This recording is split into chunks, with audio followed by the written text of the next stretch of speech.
Hi there. My name is Joryn Jenkins. I'm a trial lawyer in Tampa, Florida. I've been practicing for 40 years. I used to teach trial practice at Stetson University College of Law. I found in those many years of practice that many of my clients benefit from visuals to help them understand concepts. And so I've taken the most common questions I get from clients about hearsay and appeals and attorney-client privilege, and I've turned them all into posters to help me explain to the clients those sometimes difficult to understand concepts. One of the frequent questions I get, clients don't seem to understand, and lawyers think everybody understands what mediation is, but clients don't understand the difference between litigation and mediation. How many times has a client said to you, so is the mediator going to decide? And you're like, no, mediators don't decide. Of course they don't decide. They mediate. You're the one who decides in mediation. So I've created this poster, and one reason that I use this poster is to try and convince my clients that mediation might be a suitable alternative for them to get to a resolution less expensively and more quickly than if they went to trial. So as a result, what I've done is I've compared litigation or courtroom with mediation here on the other side, and I've made it your choice. And the center of this is the substantive areas. So who's the decision maker in litigation? A judge who doesn't know you or the other party or shares your values. This is the person who enters a judgment based on a limited amount of information that he hears during a brief trial. Whereas in mediation, it's conducted with usually a single mediator who does not judge the case, but simply helps to facilitate discussion and eventual resolution of the dispute. And usually the parties choose the mediator, so it's usually going to be someone who has some background in the type of area that the dispute is in, the substantive area of the dispute. So it's someone who may even be better qualified to help you than the judge, who maybe was a family lawyer and became a judge and got assigned to the commercial division. So really doesn't know much about commercial disputes at all.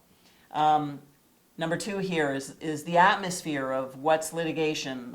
It's positional, it's adversarial, and it's hostile.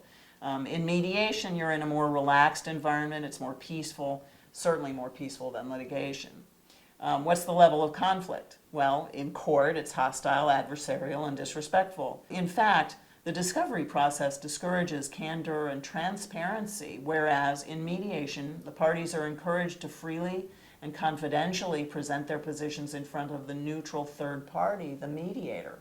You can share all of the little nuances of your case with the mediator, and you can tell the mediator, I don't want you to tell the other side that information, but I want your opinion about what that might do to my case. And you can get that kind of feedback sometimes in mediation, which is important. And then there's cost. I alluded to that earlier. So the cost of litigation is unpredictable. The costs often escalate rapidly without the client being aware that that's what's happening in any given month between, say, your invoices. Post-judgment litigation is common, and it's also costly. So if you appeal a judgment that your client doesn't like, then you've added another $10,000, $20,000, $30,000, $40,000 worth of work on. And the adversarial expert battles are financially inefficient. So in litigation, if you each have an expert, they're both doing the same thing, so you're paying twice as much for the same amount of work. And then they also have to defend against each other's opinions, so now it's 4 times the amount of work.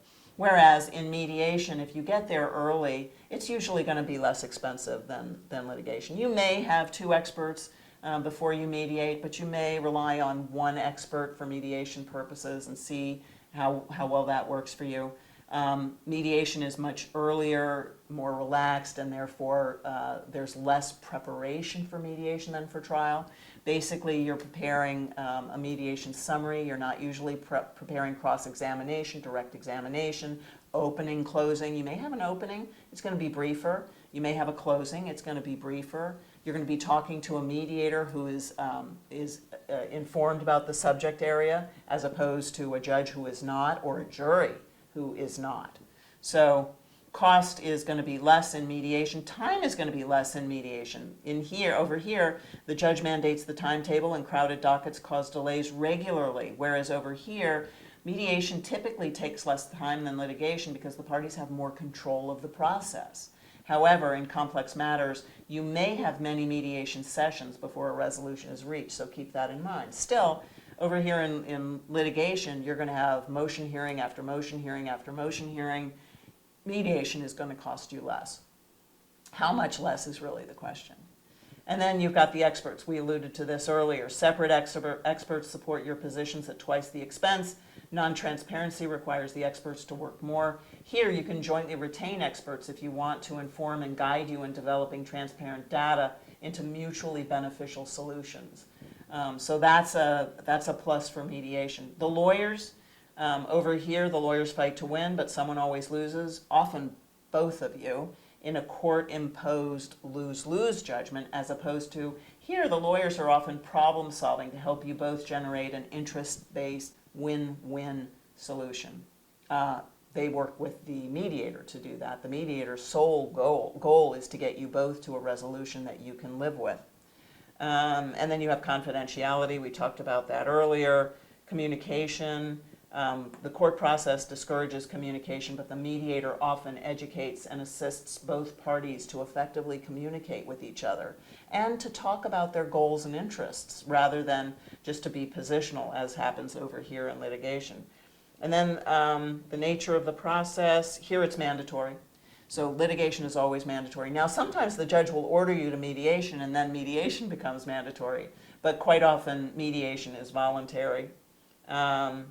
And then conflict of interest. So lawyers profit and make more money if you don't agree and continue to litigate, whereas over here, lawyers will make less if you mediate successfully because the only work remaining for them is to process and possibly write up the agreement. The mediator may do that. There's going to be some negotiation back and forth here after the mediator does that, even if that is part of the mediator's job. And someone will probably go to court with the agreement to get the judge to approve it, depending on what kind of litigation you're involved in. But the conflict of interest is far less with your lawyer in mediation than it is in litigation. And then finally, what skills are required? Here, advocacy and strong strategy skills. Over here, problem solving and communication skills. So that's basically the difference between litigation and mediation. Here, these are obviously the more important decision-making factors. What's the judge's role, the atmosphere, the level of conflict, the cost, the time, and even the expert's role. As we get down here, it's less, you can't touch it as well. It's more, how you feel about what's going on. But all of these are the distinctions between litigation in the courtroom and mediation outside the courtroom. I hope that helps.